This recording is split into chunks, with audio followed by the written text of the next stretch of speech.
നമുക്കിപ്പോൾ ഏത് ഓബ്ജക്റ്റ് വേണമെങ്കിലും നമുക്ക് മോഡൽ ചെയ്തെടുക്കാം. അപ്പോൾ ഇതെങ്ങനെ മോഡൽ ചെയ്തു എന്ന് നമുക്ക് ചിന്തിക്കുന്നതിന് മുമ്പ് നമുക്ക് നിസ്സാരമായിട്ട് ചില വരകളിലൂടെ പല മോഡലുകളും മുൻപ് ഉണ്ടാക്കിയെടുക്കാം.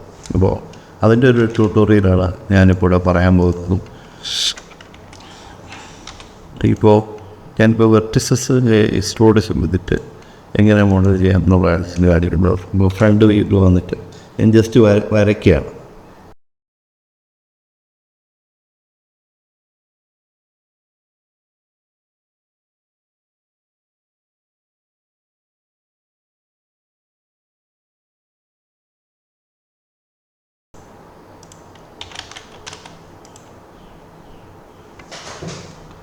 പെട്ടെന്ന് ഞാൻ ഇങ്ങനെ ഒരു സാധനമാണ് വരച്ച് കിട്ടിയത്.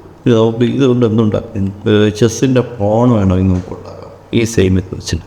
അപ്പോൾ സാധാരണ നമുക്ക് ചെയ്യാൻ പറ്റുന്നതെന്ന് പറഞ്ഞാൽ റെഫറൻസ് ഇമേജ് ചെസ് പോണിൽ ഒരു പോണാണ് ഉണ്ടാകുന്നത്. ചെസ് പോണിൻ്റെ ഏതെങ്കിലും ഒരു റെഫറൻസ് ഇമേജ് ഇൻ്റർനെറ്റിൽ നിന്ന് ഡൗൺലോഡ് ചെയ്തിട്ട് അതിൻ്റെ മുകളിൽ കൂടെ നമുക്ക് വരയ്ക്കാം. അങ്ങനെ വരച്ച് നമുക്ക് ഈ മോഡൽസ് എളുപ്പം ഉണ്ടാക്കിയിട്ട്. പക്ഷെ അങ്ങനെ ചെയ്താൽ നമുക്ക് മോഡലിംഗ് രീതികൾ പഠിക്കാൻ പാടായിരിക്കും.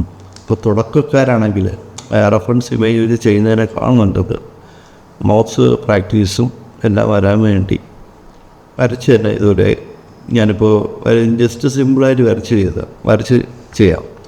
അപ്പോൾ ഞാൻ ഇതിനെ എങ്ങനെ ചെസ് ബോൾ ആക്കിയെടുക്കാം എന്നാണ് നമുക്ക് നോക്കേണ്ടത്. ശരി, റെഫറൻസ് ഇമേജ് ഇപ്പോൾ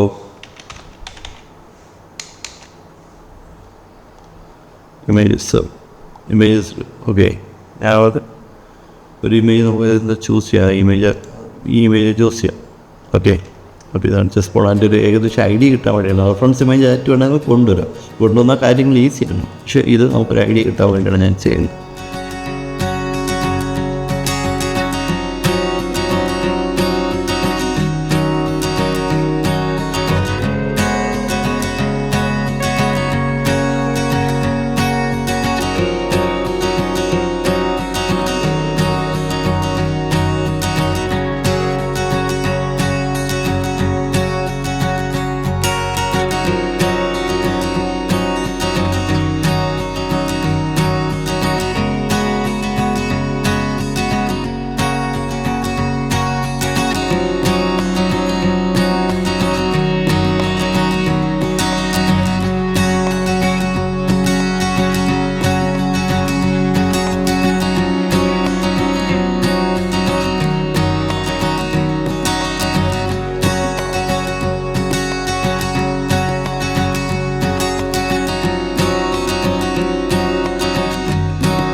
ഏത് മോഡലും നമുക്ക് പ്രാക്ടീസിലൂടെ ജസ്റ്റ് വരച്ച് തന്നെ ചെയ്യാം. ഇത് കിട്ടാതെ ഞാൻ വരച്ച് തന്നെ ഓപ്ഷൻ.